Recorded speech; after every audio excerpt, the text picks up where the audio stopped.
Tata group का करीब 100 साल पुराना हेडक्वार्टर है बॉम्बे हाउस। पिछले 6 महीनों से यहाँ एक सवाल को लेकर मीटिंग्स चल रही थी। टाटा सन्स के चेयरमैन की कुर्सी पर एन चंद्रशेखरन रहेंगे या फिर नहीं। टाटा सन्स और टाटा ट्रस्ट के बोर्ड मेंबर्स के बीच 6 महीने पहले हुई मीटिंग का लगातार यही मुद्दा था। इस रीअपॉइंटमेंट के खिलाफ थे टाटा ट्रस्ट के चेयरमैन नोएल टाटा, जो रतन टाटा के सौतेले भाई हैं। मीटिंग्स में नोएल टाटा ने चंद्रशेखरन के टेन्योर को बढ़ाने के लिए कुछ शर्तें रखी। पहली, टाटा सन्स शेयर बाजार में लिस्ट नहीं होगी। दूसरी, कंपनी पर ज्यादा कर्ज नहीं होगा। तीसरी, ज्यादा जोखिम वाले निवेशों में खर्च कम किया जाएगा। और चौथी, एयर इंडिया और बिग बास्केट जैसे बिजनेस में हो रहे घाटे को कम किया जाएगा। इन 4 शर्तों में से एक, टाटा सन्स की लिस्टिंग को लेकर चंद्रशेखरन के पास कोई साफ जवाब नहीं था। इसीलिए 6 महीने पहले हुई इन मीटिंग्स में ये साफ नहीं हो पाया कि वो चेयरमैन बने रहेंगे या फिर नहीं। अब 6 महीने बाद ये खबर आई है कि एन चंद्रशेखरन ने टाटा सन्स के चेयरमैन पद से इस्तीफा दे दिया है। अपने रेजिग्नेशन लेटर में उन्होंने लिखा कि उन्होंने ऐसा फैसला क्यों लिया। चंद्रशेखरन के मुताबिक सर दोराबजी टाटा ट्रस्ट और रतन टाटा ट्रस्ट दोनों ने सर्वसम्मति से उनके टेन्योर को 5 साल और बढ़ाने की सिफारिश की थी। टाटा सन्स की कमेटी ने भी इस प्रस्ताव को मंजूरी दे दी थी, लेकिन ये प्रस्ताव आगे नहीं बढ़ सका क्योंकि बोर्ड के एक मेंबर ने इसका सपोर्ट नहीं किया। ये बोर्ड मेंबर कौन था, इसका खुलासा शायद ही कभी चंद्रशेखरन करेंगे, पर कहानी के मुताबिक वो नाम शायद नोएल टाटा ही है। नोएल टाटा और एन चंद्रशेखरन के बीच आखिर विवाद क्या था? एन चंद्रशेखरन के इस्तीफे के पीछे कहानी क्या है? और कैसे टाटा ग्रुप में आया एक ट्रेनी टाटा सन्स की कुर्सी तक पहुंचा? और एन चंद्रशेखरन के एग्जिट के बाद इस कुर्सी पर कौन बैठेगा? इन्हीं सवालों के जवाब जानेंगे इस वीडियो में। हेलो, मैं रिया हूं और आप खबरगांव देख रहे हैं। 13 अगस्त को टाटा ट्रस्ट की एक मीटिंग होनी थी। इसके बाद 18 अगस्त को टाटा सन्स की एनुअल मीटिंग होने वाली थी। माना यह जा रहा था कि इन दोनों मीटिंग्स के बाद टाटा सन्स के हेड एन चंद्रशेखरन को चेयरमैन के पद से हटाया जा सकता था। इंडियन एक्सप्रेस की रिपोर्ट के मुताबिक चंद्रशेखरन को इस पूरी तैयारी की भनक पहले से ही लग गई थी, इसीलिए उन्होंने ऑफिशियल प्रोसेस शुरू होने से पहले ही हटने का फैसला ले लिया। चंद्रशेखरन नहीं चाहते थे कि ट्रस्टी, खासकर नोएल टाटा, उनके खिलाफ जाएं, मीटिंग में सबके सामने कोई विवाद खड़ा हो। इसीलिए टकराव से बचने के लिए उन्होंने खुद ही पद छोड़ना बेहतर समझा, ताकि वो अपनी मर्जी से बाहर निकल सकें। अब यहाँ इंटरेस्टिंग चीज ये भी है कि कुछ हफ्ते पहले ही टाटा सन्स की मीटिंग के नोटिस में चंद्रशेखरन को फिर से डायरेक्टर बनाने का प्रस्ताव दिया गया था। इसके बावजूद एन चंद्रशेखरन के चेयरमैन के पद से हटने का फैसला हो चुका है। चंद्रशेखरन टाटा सन्स के चेयरमैन बनने से पहले टीसीएस के चीफ एग्जीक्यूटिव थे। उन्होंने 1987 में टीसीएस में एक ट्रेनी के तौर पर काम शुरू किया। वहां 30 सालों तक वो रहे, जिसमें से 8 साल तक वो सीईओ के पद पर रहे। उनके टेन्योर में टीसीएस देश की सबसे वैल्यूएबल कंपनी बनी। जैसे रतन टाटा को ग्रुप पर मजबूत पकड़ रखने के लिए जाना जाता है, वैसे ही चंद्रशेखरन को उनकी वन टाटा स्ट्रैटेजी के लिए याद किया जाता है। इसके जरिए उन्होंने ग्रुप की कंपनियों में आपसी तालमेल बिठाया, काम को आसान बनाया और बिजनेस का दायरा भी बढ़ाया।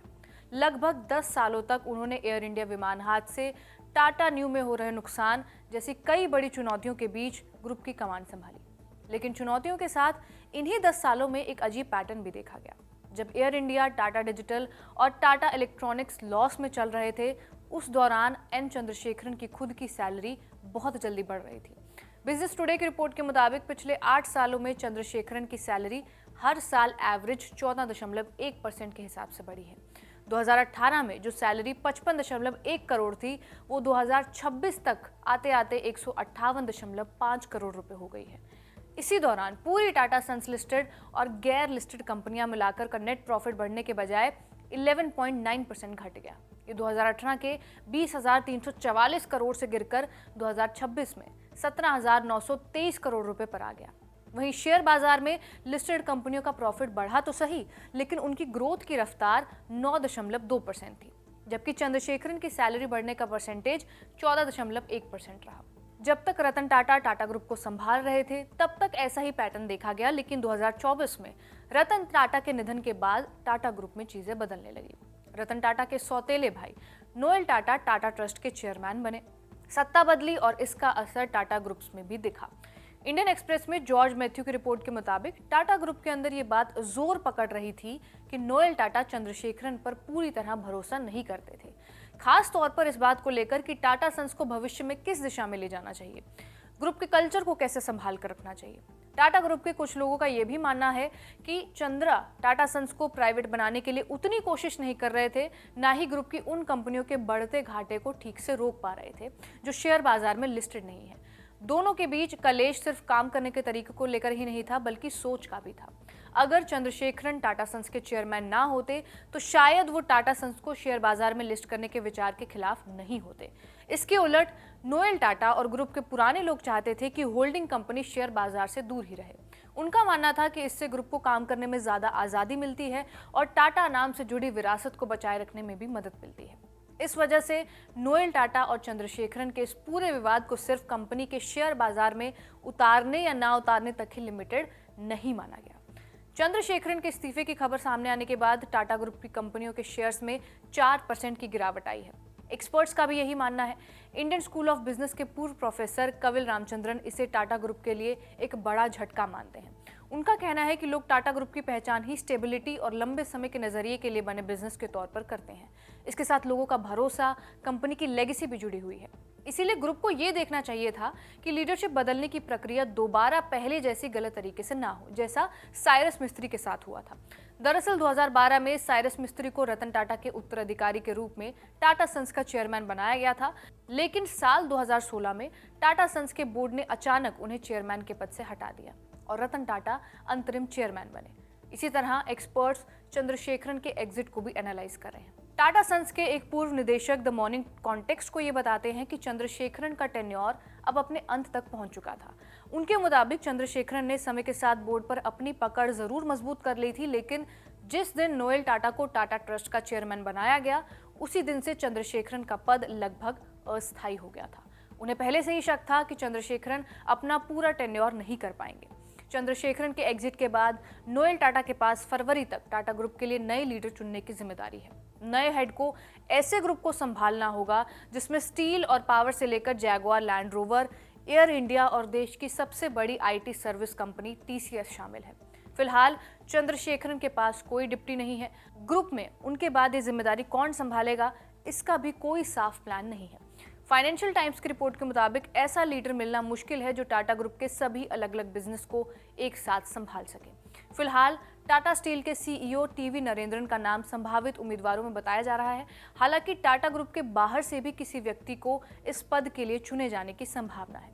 टाटा ग्रुप की एक खास बात यह है कि ये रिलायंस या अडानी ग्रुप की तरह सीधे किसी एक परिवार के कंट्रोल में नहीं है। टाटा सन्स पर टाटा के चैरिटेबल ट्रस्ट का कंट्रोल है। यही ट्रस्ट टाटा की उस पुरानी सोच को आगे बढ़ाते हैं जिसमें बिजनेस के साथ साथ समाज और देश के लिए काम करने पर भी जोर दिया जाता है। टाटा सन्स में इन ट्रस्ट की 66% हिस्सेदारी है, लेकिन इतने बड़े बिजनेस पर अपना असर बनाने के लिए टाटा ट्रस्ट के हेड नोएल टाटा को कड़ी मशक्कत करनी पड़ रही है। इसकी बड़ी वजह यह भी है कि उन्हें अभी रतन टाटा जैसी पहचान और कद हासिल नहीं हुआ है। रतन टाटा ने कंपनी के लोअर लेवल से काम शुरू करके पहले टाटा सन्स और फिर टाटा ट्रस्ट की कमान संभाली थी और इस दौरान उन्होंने खुद ग्रुप की कई कंपनियों के बिजनेस हेड्स को अपॉइंट किया था। जब तक रतन टाटा थे तब तक फैसला लेने की एक चेन ऑफ कमांड थी। नोएल टाटा को यह व्यवस्था विरासत में मिल तो गई, लेकिन वो चेन ऑफ कमांड अभी भी टाटा ग्रुप में मिसिंग नजर आ रही है। ऊपर से चंद्रशेखरन का ये इस्तीफा ऐसे समय में आया है जब टाटा ग्रुप कई बड़े प्रोजेक्ट्स पर काम कर रहा है। एयर इंडिया के विमानों के बेड़े को नया बनाने के लिए $70 अरब का बड़ा प्लान चल रहा है। एआई से मिल रही चुनौतियों के बीच आईटी कंपनी टीसीएस को एआई फ्रेंडली बनाने की दिशा में काम चल रहा है और ताइवान की पावर चिप कंपनी के साथ मिलकर $11 अरब के चिप बनाने वाले प्लांट की लगने की भी तैयारी की जा रही है। लेकिन इन सबको लीड करने के लिए टाटा सन्स के चेयरमैन की कुर्सी खाली है। फिलहाल इस पद के लिए कुछ नामों की संभावना बताई जा रही है। हो सकता है कि नोएल टाटा अपने 33 साल के बेटे नेविल टाटा को आगे चलकर टाटा ग्रुप का चेयरमैन बनाने की तैयारी कर रहे हैं। हालांकि नोएल टाटा के करीबी लोग इस बात से इनकार करते हैं। उनका कहना है कि नेविल अभी इस बड़ी जिम्मेदारी के लिए काफी छोटे हैं। वहीं लोगों का मानना है कि भविष्य में नोएल की यही योजना हो सकती है। इसके अलावा टाटा स्टील के सीईओ और एमडी टीवी नरेंद्रन और टाटा पावर के सीईओ और एमडी प्रवीर सिन्हा के नाम भी सामने आए हैं। नामों की लिस्ट तो बहुत लंबी है, लेकिन चेयरमैन को चुनने की प्रक्रिया तब तक शुरू नहीं हो सकती जब तक टाटा ग्रुप कोर्ट के चक्कर नहीं लगा सकता। इसे समझने के लिए हमें टाटा ग्रुप के चेयरमैन को चुनने का तरीका समझना पड़ेगा। टाटा सन्स के आर्टिकल्स ऑफ एसोसिएशन यानी कंपनी के आधिकारिक नियमों के आर्टिकल 118 के मुताबिक चेयरमैन चुनने के लिए 5 सदस्यों की एक चयन समिति बनाई जाएगी। इस 5 सदस्यीय समिति में सबसे जरूरी भूमिका टाटा के 2 प्रमुख चैरिटेबल ट्रस्ट की होगी। ये हैं सर दोराबजी टाटा ट्रस्ट और सर रतन टाटा ट्रस्ट। इन दोनों ट्रस्ट की तरफ से मिलकर 3 सदस्यों को नामित किया जाएगा। इसके अलावा टाटा सन्स के बोर्ड में से ही एक मेंबर इस समिति में शामिल होगा। 5वां सदस्य कोई बाहरी व्यक्ति होगा जिसे टाटा सन्स का बोर्ड चुनेगा। सीधा मतलब यह है कि 5 में से 3 सदस्य टाटा ट्रस्ट की तरफ से होंगे, यानी सिलेक्शन में ट्रस्ट का बहुमत होगा। क्योंकि टाटा ट्रस्ट के पास टाटा सन्स की लगभग 66% हिस्सेदारी है, इसीलिए नए चेयरमैन के चुनाव में ट्रस्ट की राय बेहद अहम होगी। लेकिन अभी सबसे बड़ी अड़चन यही है कि सर रतन टाटा ट्रस्ट को फिलहाल मीटिंग बुलाने पर रोक का सामना करना पड़ रहा है। महाराष्ट्र के चैरिटी कमिश्नर ने एक आदेश दिया है, जिसकी वजह से ये ट्रस्ट कोई मीटिंग नहीं कर पा रही है। इस रोक का सीधा असर चेयरमैन की नियुक्ति पर पड़ रहा है, क्योंकि रतन टाटा और दोराबजी टाटा ट्रस्ट के बोर्ड को पहले मीटिंग करके 3 मेंबर्स के नाम तय करने होंगे। तब तक SRTT यानी कि सर रतन टाटा ट्रस्ट की बैठक को लेकर यह समस्या दूर नहीं हो जाती, तब तक 5 मेंबर की कमेटी भी नहीं बन पाएगी। एक बार समिति बन गई तो माना जा रहा है कि नए चेयरमैन की तलाश बहुत ज्यादा लंबी नहीं चलेगी। फिलहाल टाटा ग्रुप के सामने टाटा सन्स के चेयरमैन की नियुक्ति ही सबसे बड़ी चुनौती है। टाटा सन्स की इस कुर्सी पर कौन बैठेगा, ये आने वाले कुछ दिन ही बताएंगे। फिलहाल इस वीडियो में बस इतना ही। इसे रिकॉर्ड किया हमारे साथी इरशाद ने।